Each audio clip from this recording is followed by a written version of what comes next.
Hi, this is Shambhavi. Welcome to my weekly podcast about spirituality, love, death, devotion, and waking up while living in a messy world. The Satsang with Shambhavi podcast is recorded live each week with students of our nonprofit community, Jaya Kula. For more information and to find out about attending a satsang, visit jayakula.org. Thanks for listening. Much love to you, wherever and however you are. I feel lately like I'm on a ship or on the boat on the water, and the water's here real choppy, and the storms come. My heart is really raw and vulnerable and open right now. All of us are feeling some of that, at least some of the time, particularly in the last almost 3 years. I've cried as much in the last 2.5 years as I have in the whole rest of my life. And I think what has gotten me through is just feeling the beauty of that rawness, holding a lot of things at once, right? Whatever it is that you're holding, whatever it is we're all holding, and however we might feel we wish things were different, there's still, in that rawness, there's just so much beauty in the textures. There's sensory beauty, there's aesthetic beauty in that rawness. The feeling tone has beauty. There's beauty in the things that make us cry and touch our rawness that are not disasters, that are people surviving disasters, or whatever you're working with in a personal sense. The poignancy of just being a human being, having to deal with stuff and having some power, but also being helpless. When you gave the image of a boat on a rocky sea, the first image that came to my mind was how there's a captain's cabin in those ships. And the captain's cabin has really dark wood and lamps like warm light. And it's comfortable, it's cozy, it has a beauty. Like in the midst of that storm, there's this place where beauty is still not so difficult to find. Our own sense of our own goodness is like that room, this place where we can go, whether it's in the heart space or whether it's reflected in our actual space. I've always been attuned to the feeling tone of literal living spaces that I'm in, and that my living space, as much as I can afford to do it, or as much as the actual building allows, is going to be a reflection of that inner feeling of sweetness and goodness. So I was talking to some people, kind of kidding, but kind of not, that I'm just holding up with my own sweetness. That's how I'm getting through this, right? So it's like that captain's cabin and how we create community, and all of these things are how we get through. We have to turn our attention toward that. There's a whole discourse these days around being vulnerable and being empathetic and being open that is pathologizing all those things and focusing on the difficulty of those ways of being in the world. But I think it's also equally possible to focus on the beauty of that. The challenge has been that I've had so few times in my life where I've been able to access that sweetness as well. Like, I think all of the things that I did to avoid feeling my feelings past also kept me from that sweetness. And I can taste it and touch it sometimes, but I think I'm kind of in the process of like building my captain's cabin. But most of the time I feel like out at sea. Mm-hmm. Well, the beauty of this is that if you find your way there once, you can find your way back. Once we have some recognition of that sweetness, then we've entered into the second part of our practice, which could last for lifetimes. It's the longest portion probably, where we're making our way back there over and over again. And that's the time of more intensive sadhana and doing things more deliberately to make your way back there, not just waiting for it to accidentally appear. At first, it's easy to think, oh, I have no control over this. I'm only going to feel it when it decides to reveal itself to me. But then you discover that there's things you can actually do to make your way back to that. And for me, it's always been something to do with the heart space or connecting with my teacher.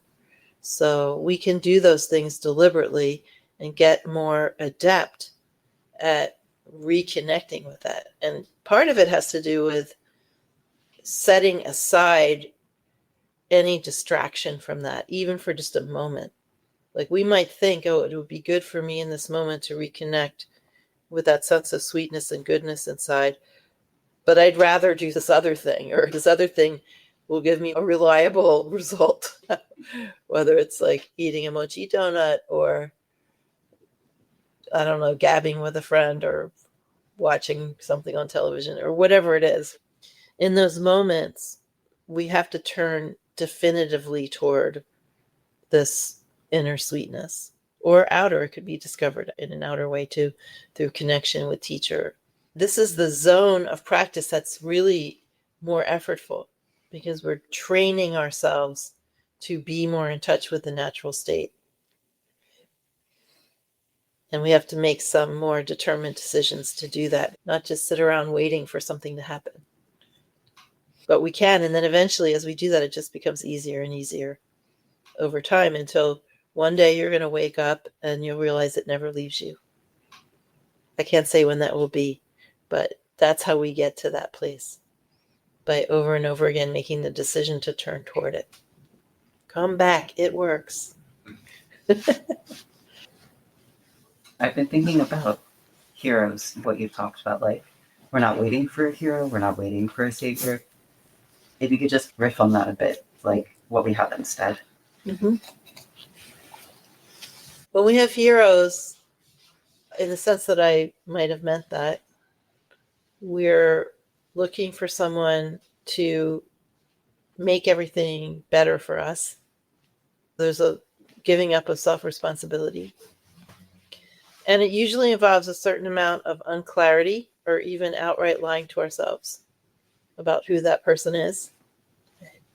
I can think of many, many, many, many examples of that,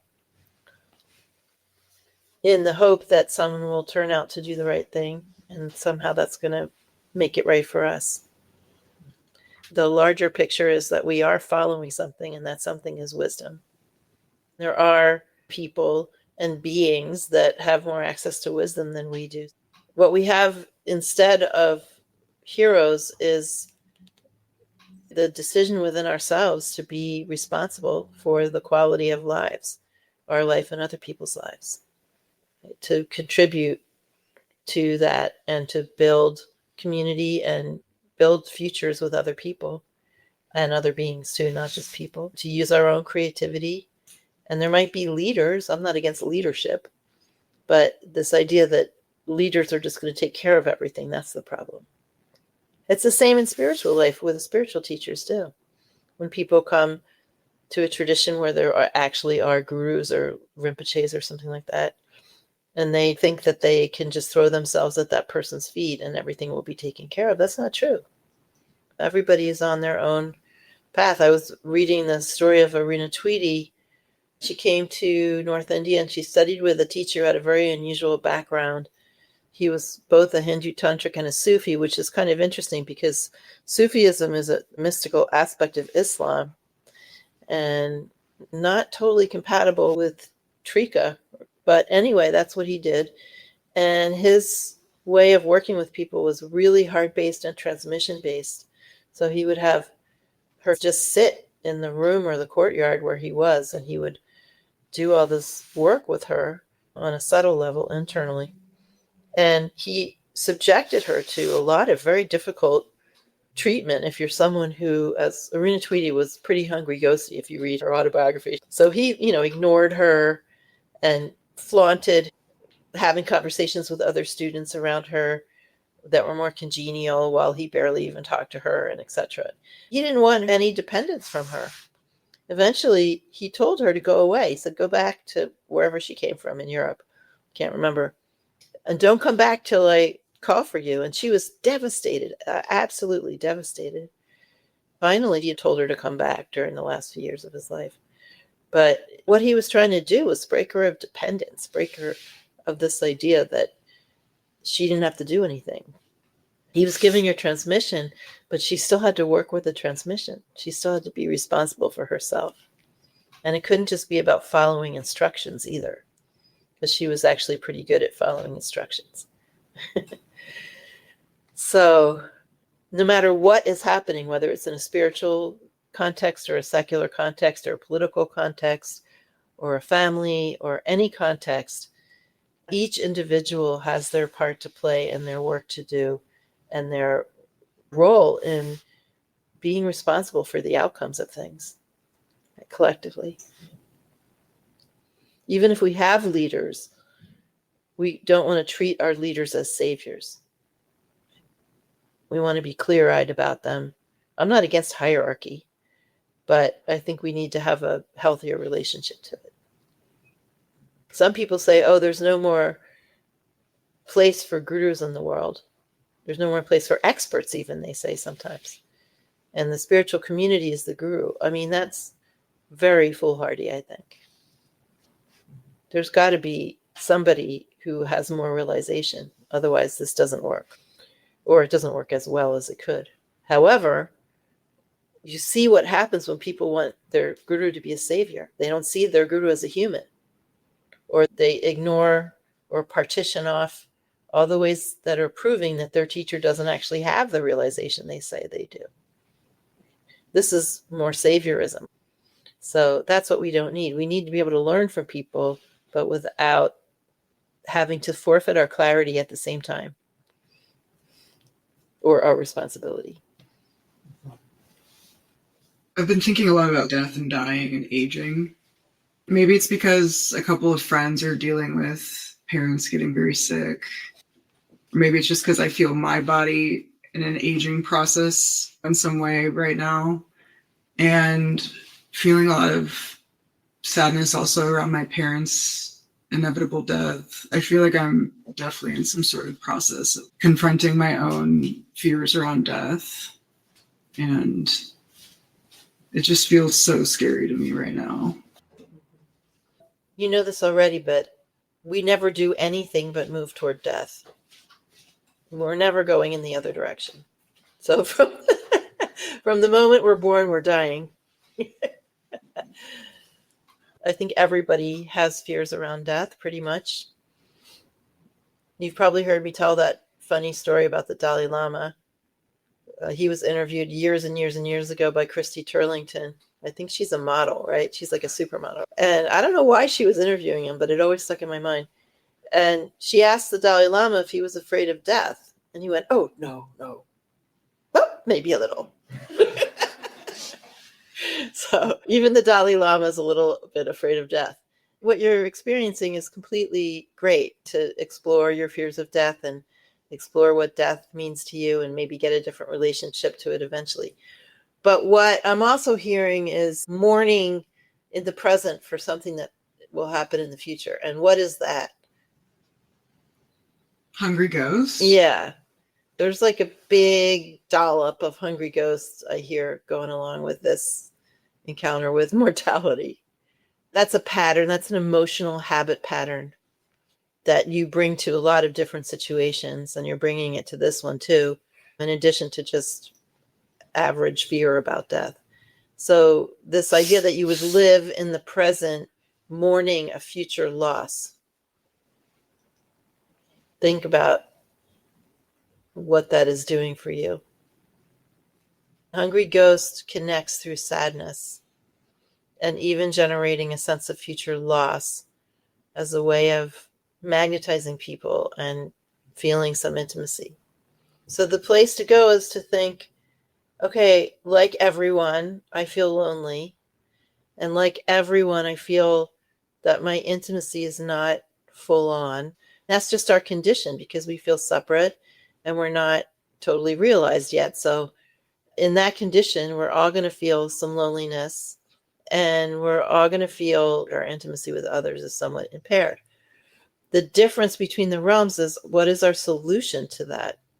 How do we connect with other people? In what emotional flavor or through what kinds of activities are we connecting with others as a substitute for feeling more natural, variegated forms of connection that aren't locked into one particular way of connecting? When you have some hungry ghost patterning, this is exactly how you're going to create intimacy. You talk to your friends, you talk to your mom and dad, you talk to us, you talk to your partner. That's a lot. That's a lot of talking and a lot of hooking up in different ways. So just be aware of that. That's what you're actually doing. You're actually creating opportunities for intimacy through this mournfulness. And I wouldn't go any further than that. This is called liberating appearances. If we just look at the superficiality of what's happening, oh no, you're going to lose your parents. Oh no, you're aging. Oh no, this, that, the other. So we could take this very literally and just sort of buy into the whole thing. And that would be a good way of connecting. That's not liberating appearances, though. Liberating appearances means, how can I feel into or see into what I'm actually doing? And then once you have seen that, just through that act of seeing, it'll start to change things for you a little bit. The next time you call up your friend to engage in this future mourning, you're going to be like, what am I doing? There's going to be a little bit of distance between you and that feeling connection mode that you get into so easily. And then you might think, what are some other things I could connect about that don't have the same flavor? Maybe I can branch out. Just try to remain aware of this. And by trying to remain aware, it will start to change a little bit at least. And then what? Then you won't be so sad. You'll be a little less sad. A little less sad. Yeah. I'm not going to like rip you away from it all at once. Not that I even could, but.